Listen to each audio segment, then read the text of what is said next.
Every time I start something. Hello, teachers, and welcome to our Facebook Live today, coming to you from the British Council Teaching English Facebook page. I'm wearing my glasses today because the other two presenters are also wearing their glasses. So today we are talking about visually impaired learners. And today we have with us two experts who have done a lot of research on this topic.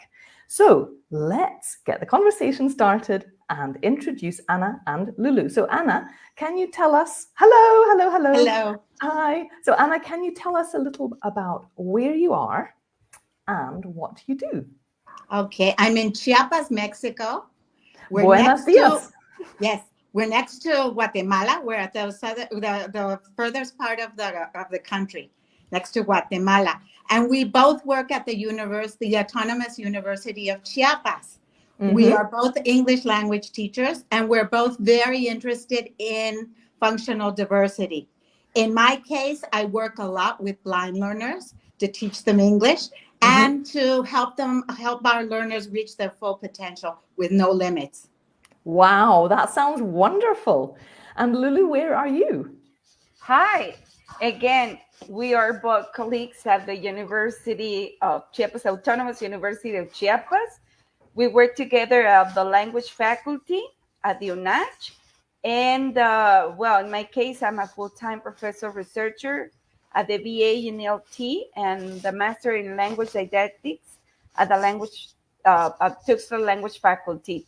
And I am, I work a lot on research related to students with exceptional needs, but also with teachers' professional development, but also on inclusion, but more especially on trying to design different strategies for students with autism or ADHD.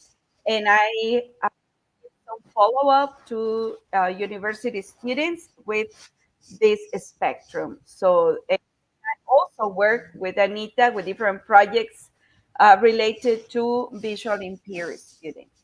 So. Fantastic. Well, you're both very, very experienced teachers and educators and researchers. So teachers watching, if you have any questions for Anna and Lulu, please go ahead and write them in the comments below. So Anna and Lulu, I'm going to tell you who's joining us. I don't know if you can see the comments on the side. We have Hawaii from Mali, the first person joining us. Hello. And we have Mizanur Rahman is also with us, and Deepti from Sri Lanka, and we have Lily from Bulgaria, and we have Yemen being represented, and we also have Miguel from Mexico. So you might see some familiar names there. So we have teachers all over the world. Thank you so much for joining us. So let's start with visually impaired learners. So Anna, you and Lulu did some research. Can you tell us a little about your research? Okay, since 2017, we've been conducting research teaching visually impaired learners here in Chiapas English in free programs that we open in the afternoons. Well, our students range from low vision to totally blind students. This has been an exceptional project, and it has put us on the map for our university of being one of the most inclusive faculties in our university. We've been working with the learners, giving them free English classes at basic level. And two of the graduates from our special project have even gone on to study in the university. Right now, one of the students just finished fourth semester. She's going into fifth semester of a 9-semester study program. And the other one is low vision, and she's passing to 7th semester. So there are no limits. What we do is develop multisensory resources to help our learners. And we also teach them that they can achieve their full potential. We also work a lot in our community developing positive attitudes towards teaching students who might face functional diversity. So this has been a project that Lulu and I have been working on for quite a long time, and we're very proud of the progress we've made in our community. Our students have realized that they're capable of everything, and we've been working on addressing the stigma that is attached with this, developing positive attitudes, so that any teacher that identifies a student that might have additional support needs can be able to cater to them successfully in the classroom. That sounds amazing. And so, Lulu, what have you this has been research over quite a long time. What have been some like wow things for you in the research? Well, we have found different kinds of results which have made us work on designing different professional development programs. So students from all Chiapas, from different regions in Chiapas, have been part of this project.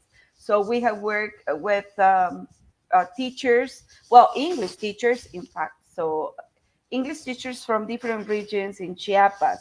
So they have faced situations in the classroom in which they need help, but unfortunately, they don't have this kind of training programs or training in this kind of areas like inclusion or process of inclusion. So what we do together with Anita is, after obtaining certain results, we try to organize and plan different programs for teachers' development. So, and then we get all these teachers together and they take these courses. So they help us a lot, and also we try to help them. So these results have been very valuable because we can see the situation in Chiapas, for example, and also not only about visually impaired students, but also students with other kind of needs. For example, this autism spectrum disability, that according to some of the results we have gotten in this research, is that we have a very high percentage of students with this kind of needs, or that are facing different barriers to learning and participation. So this is what we usually do with different schools, primary schools, junior high, well, different levels of education in Chiapas, but more focused on trying to guide other English teachers in Chiapas, but also now in Mexico, right, Anita? Because yes, we've been working with many universities. There's quite a bit of interest. We're very, very proud of this. We've had a major influence on many universities in the country, and they've been asking us for a lot of courses so that they can learn how they can successfully apply strategies and what types of resources they can use to help learners to achieve their full potential. Fantastic. So let's start with learners.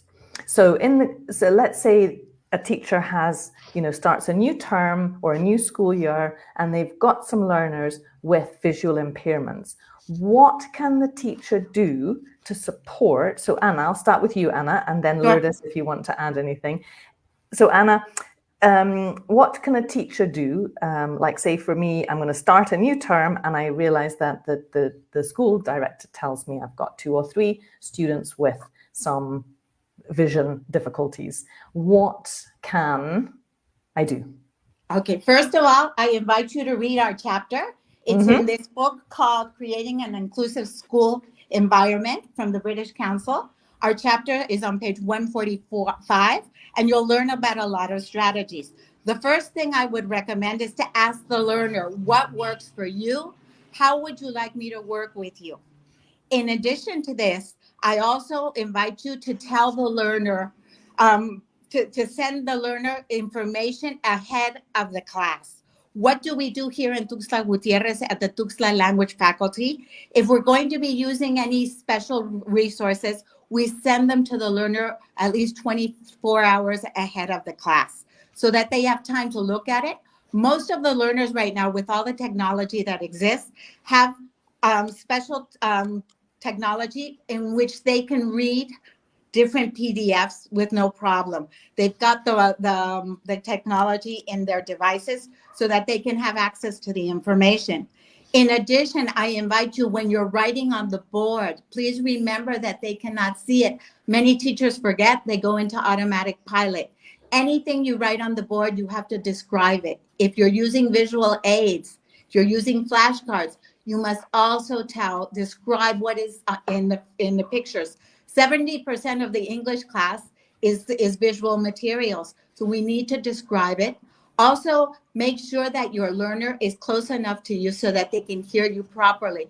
They depend a lot on using their hearing. We use the other senses to make up for what they lack in the visual area. So in our case, we use a lot of multisensory resources. We use the sense of smell. For example, in the project, when we're talking about fruits, we will actually take a piece of fruit and we'll cut it. We'll smell a lemon. We'll have a piece of a tangerine. And we'll be using the other senses while we're learning English. The tactile is also very important. In some cases, we actually put everything in Braille. In the normal classroom, I know this is not probably something that is that easy for us to do, but with technology, we can make up for a lot of this. Also, make sure your learner doesn't actually understand if you're talking to them when you begin and when you end. So always identify yourself, tell them, Lulu, it's your turn to talk now. And when Lulu finishes her turn, then you say, thank you, Lulu. So she knows that she is no longer interacting with you specifically. These are all simple ideas. They're very common sense ideas that I think all of us could use. We also suggest that they take a little longer to process the information because they process the information in a different way. So we give more time to our learners. If, for example, the other students are answering 5 questions, in the case of a low vision or a blind student, we tell them, you know what, you're only going to answer the odd numbers, number 1, number 3, and number 5 question, so that they have enough time to answer and they can be on the same track. We also invite them to do a lot of dynamic activities with their partners in collaboration. This also helps them a lot because their partner can help describe something if they have something. In addition, we're very fortunate right now with all the technology that exists. In the university, we have textbooks that we get in digital form for these students.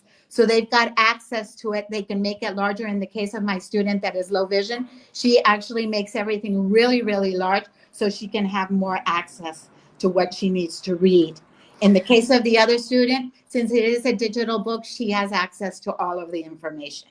Okay, those are just some of the simple ideas. Those are great ideas. So read what's on the board. Yes. Use the names to indicate when it's somebody's turn because the visual clues aren't there.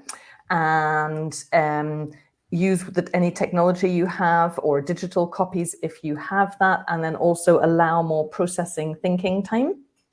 Exactly. Also, sometimes they are light sensitive. So even though some people are blind, they still have light perception. So make sure that they're sitting in a part of the classroom where they feel the most comfortable. The best idea is to ask the learner what works for them. If they're happy where they are, what we can do to accommodate them. If they're young learners, we ask their parents, we ask previous teachers. We are always, if you would like to write us, we would also be available to answer any questions you might have if you need a little bit of support. Fantastic. So Lulu, we've got lots of comments coming in, so I'm going to go back just to see one of these comments from Rakna Burha, who says that, I'll just bring it up here, learning tactile cards for alphabets for young learners. So can there be sort of, Anna, you mentioned the fruit and using the other senses. Lulu, what other things can we use that can be held or using touch? Thank you. Well, we have many different strategies, but I guess that apart from the ones that Anita has mentioned, I think we need to identify and reduce the barriers they are facing in the classroom, but not also in the classroom, but in the school, right? So we need to identify what is not working and what it works. So we can take advantage of the things that are working in the classroom. So we can ask the student and says, okay, what do you need? How do you want me to teach you? What kind of materials you think are more appropriate for you? So I think we also should work on a new approach that is called asset-based. And that means that we pay more attention to the things or actions or abilities they have, the things they can do, instead of checking what they can't do. So ask them, check what they can do and take advantage of those senses of the things they are able to do. But also it's very important that a part of identifying and reducing those barriers they are facing, we need to make teachers become more aware of this situation in the classroom.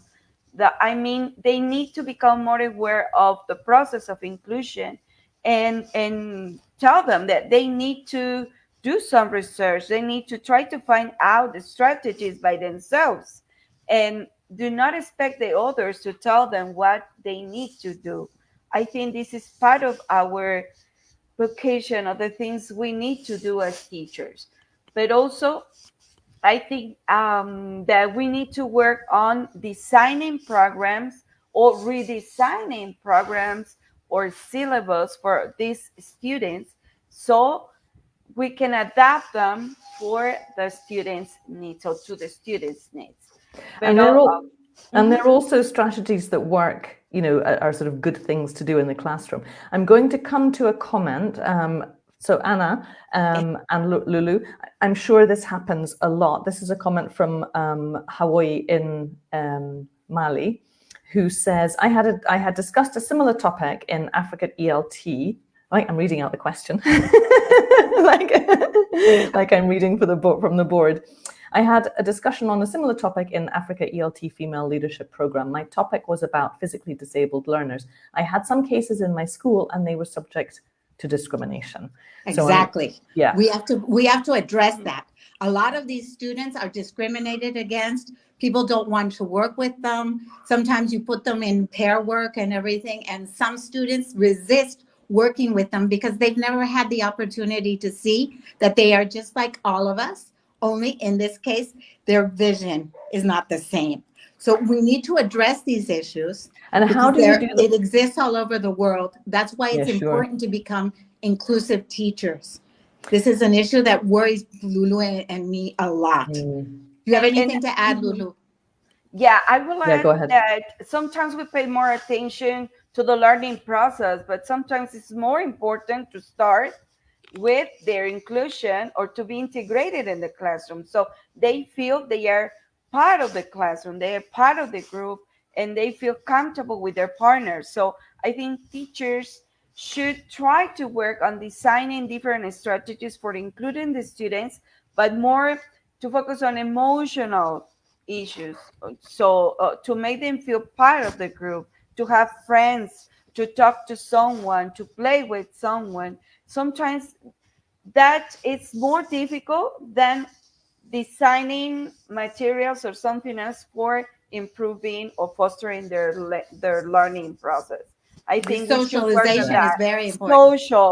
Social issues. So that's absolutely. Yeah. And those classroom dynamics and the rapport between groups. So do you have any tips for teachers like Hawaii, who maybe goes into a classroom and there's some discrimination or negative attitudes towards visually impaired or learners with different abilities? We have to be very careful with the attitudes. That's one of the main barriers that they encounter. These attitudes, these negative attitudes, where they limit what these students can do. So it's very important to develop empathy and flexibility. As the teacher, you are in charge of the group and you can tell if some situation is occurring. What I do is every now and then I make them do pair work, or I encourage them to do pair work. And I make sure that my blind learners have the opportunity to work with different people in the classroom, not always the same partner, to foster this development of friendship, because all of them are lovely. If they're in the educational system, they're exceptionally bright because they need to work twice as hard to reach certain levels. So it's very important to include them this way. Lulu, do you have anything else to add? Yeah. I just confirm what you said, but also that it is really important that we foster their own self-esteem. So we need to develop their self-esteem so they can feel safe in a safe environment in the classroom, so they can make friends.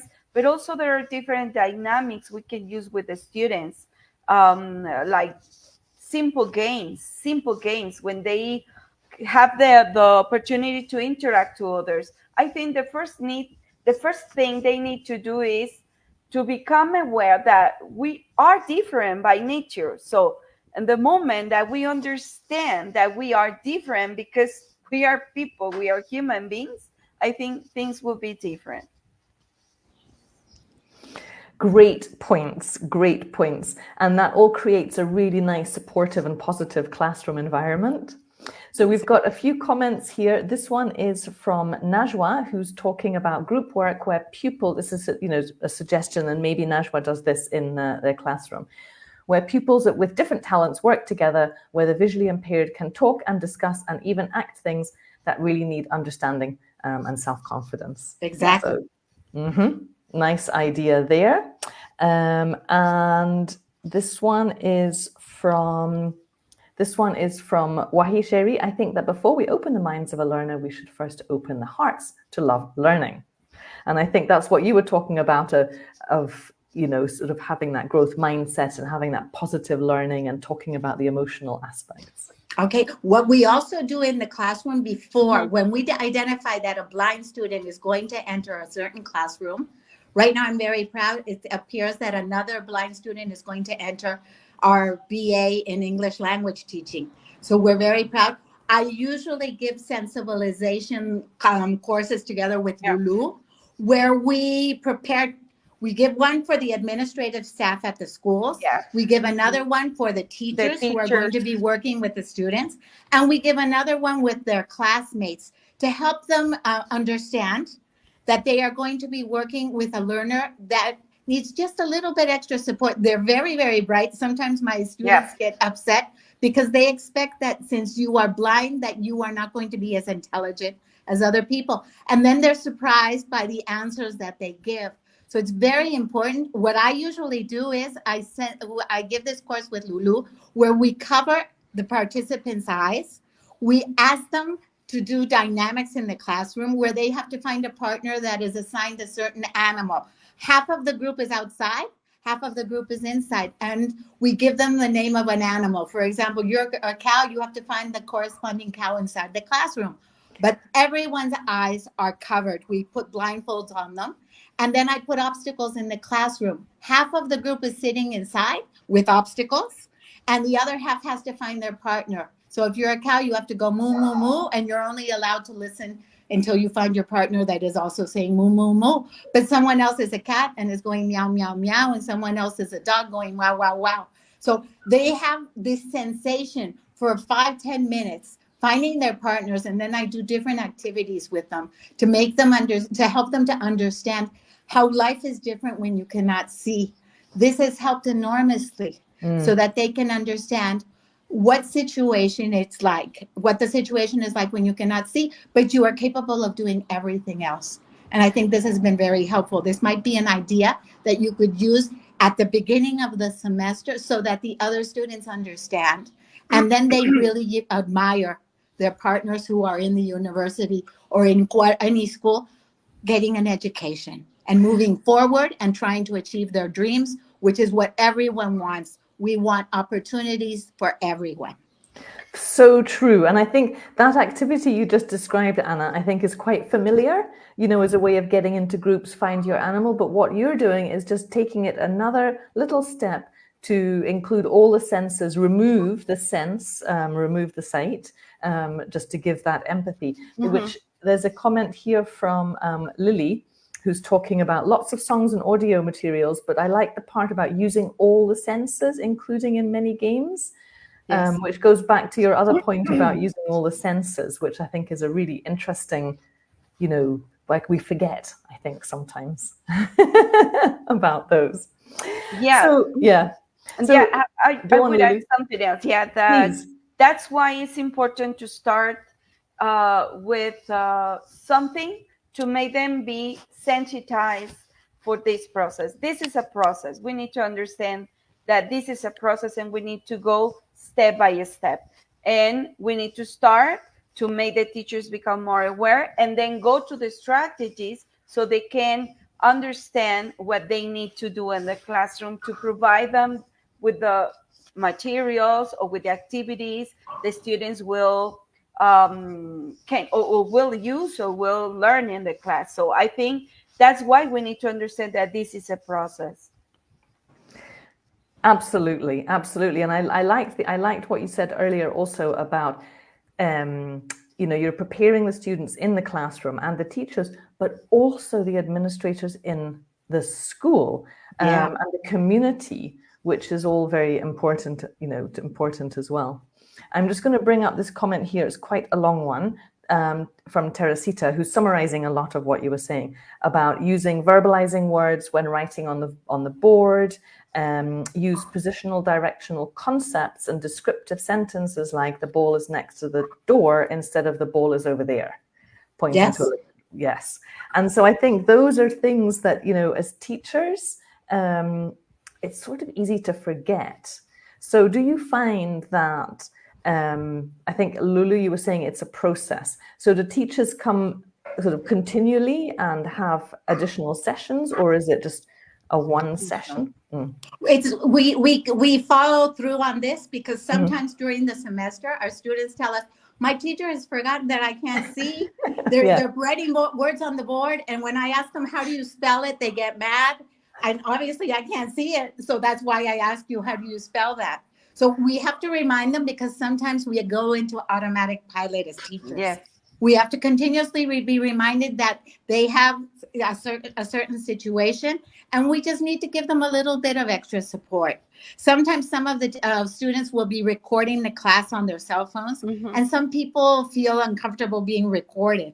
And we have to remind them, you know what, instead of taking notes for them, it's easier to do it this way, and that way they can review the class and everything by listening to what happened. So it's a process, as Lulu says, it's a journey, not a destination. And so I think, Lulu, you were saying before when we were talking the other day that you've got some teachers who've graduated and are going into teaching who are visually impaired. So Lulu, how are they preparing to go into the workplace? Well, I guess that we have one, Ivan. It's a graduate student that now he's working at the UNACH, and he's so happy to teach, and the students get surprised when they realize that he is blind. So, but he prepares everything in advance, and he tries to do the things that work for him. And I guess the school just provides him what he needs to so he can teach him. So I think we have very good experiences with these students, but not only, but I guess that we have now 2 more students who are really, really successful. I think that the main idea of all this is that we don't have any overprotection with them. I mean, they do what they can do, but also, I guess, a little bit more. They go beyond our own expectations. This is very, very inspiring. So what final tips, Lulu, would you have, and then Anna, for teachers and learners? And I think actually we can include administrators of the school as well in this, tips, practical ideas for supporting visually impaired learners. I guess that they need to start to establish or to design a collaborative program in which teachers and authorities work together, but also administrators. So they need to work together to find different alternatives for giving these students more opportunities to learn, but also to be part of the school, of the group. And also ask for the help of experts. Psychologists or psychiatrists can be very helpful, and they should be there. And why? Because they have other points of view that maybe can be very helpful for us or for the teachers. But I think we're more collaborative it's a good idea to start and to work on designing this program and try to sensitize teachers about this with different training sessions. So something like Anita was mentioning, to become more aware of the situation or what they can do in the classroom. We're also with different institutions for blind people, because they do know what to do. So they have more alternatives or more strategies we can use in the classroom. I think so. Yes, Anita, what else? Okay, we also remember, be empathetic, be flexible, and remember, ask the student what works for them without overprotecting them. Some teachers go the other way. They overprotect them. They give them the highest grade possible because they feel uncomfortable judging them or making them work as hard. We have to protect them with the strategies that are viable, but do not overprotect them. They don't need that. Society will not help them. They need to be strong, and they need to know that they can achieve anything because there are no limits. They need to develop their strategies. That is fantastic advice. Absolutely great. I really like that point about asking your learners, and I'm going to do that when I start the new school year in September and ask my learners, all of them, what works best for you. So Lulu and Anna, the time has flown by. Teachers watching, Anna, can you hold up the book again? The book, Creating an Inclusive Environment, is available on our Teaching English site, and the link is in the bottom of your phone. And Marcus has also posted it in the chat, page 145 for tips on visually impaired learners. Thank you so much for joining us. It was a really interesting conversation and lovely to have you both with us. It was a pleasure to be with you, and contact us if you have any questions. Thank you. Thank you so much. Thank you so much. And Have a nice day. Lots of comments coming in from the teachers watching saying thank you so much. And so we will all see you very soon. Bye, everyone. Bye-bye. Adios from Mexico.